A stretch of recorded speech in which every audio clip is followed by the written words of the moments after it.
C'est l'heure de l'apéro à Saint-Quentin.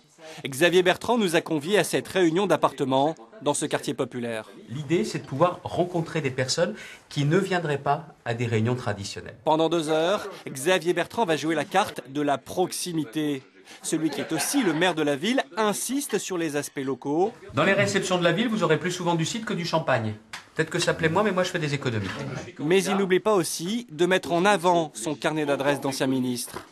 Élu au premier tour en 2007 avec plus de 53% des voix, le chouchou de Nicolas Sarkozy sait que ce sera plus dur cette fois. Ce sera une élection difficile parce qu'il y a beaucoup de Saint-Quentinois qui se disent ça sert à quoi la politique? Et ils font quoi pour nous les politiques? Et moi je leur dis, un politique ça compte. Il n'y a pas une personne dans cette campagne qui a autant envie d'aider le Saint-Quentinois, de rendre au Saint-Quentinois tout ce qu'il m'a apporté. Yannick Lejeune, candidat aux législatives. Et le caillou dans la chaussure de Xavier Bertrand, c'est lui. C'est sa 2e campagne après les cantonales. Et Yannick Lejeune est le candidat du Front National, une étiquette qui ne fait plus peur. Depuis 2 ans, c'est vrai qu'il y a une sale immigration qui rentre, alors qu'on aurait dû fermer un peu, et ça amène beaucoup d'extrémisme. Ah bah bien sûr, et puis c'est l'armée secrète du grand patronat. Dans cette circonscription, un électeur sur 4 a voté Marine Le Pen au premier tour de la présidentielle, 25% des voix.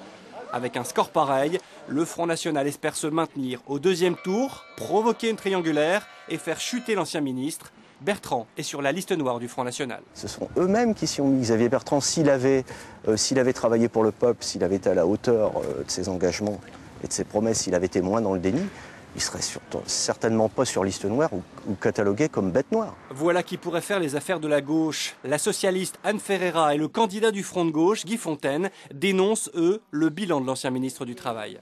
Xavier Bertrand n'est pas associé au travail, mais plutôt au chômage, puisque le chômage a explosé à Saint-Quentin, beaucoup plus qu'au niveau national. Alors qu'on attendait justement d'un ministre du Travail qu'il puisse agir pour l'emploi dans sa propre ville. Il faut savoir que sur le bassin d'emploi, le nombre de chômeurs a augmenté de 20% en 3 ans. C'est quand même quelque chose d'important, alors qu'on était déjà sur un nombre de chômeurs très important sur la circonscription.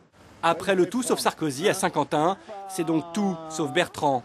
Pourtant, il faut changer le député qui est là. D'autant que François Hollande arrive en tête du 2e tour de la présidentielle ici, avec 52,5% des voix. Mais à la sortie de l'hôpital, l'aura du maire séduit, y compris des électeurs du PS. Ferreira? Ouais. Ah oui, c'est une dame très bien aussi. Moi, je suis Xavier Bertrand, c'est tout, je préfère le dire. Et vous avez voté pourtant Hollande à la présidentielle? Oui, mais là, c'est la ville de Saint-Quentin, c'est pas la même chose. Autre difficulté pour la gauche, le nombre de candidats en lice, 11 en tout.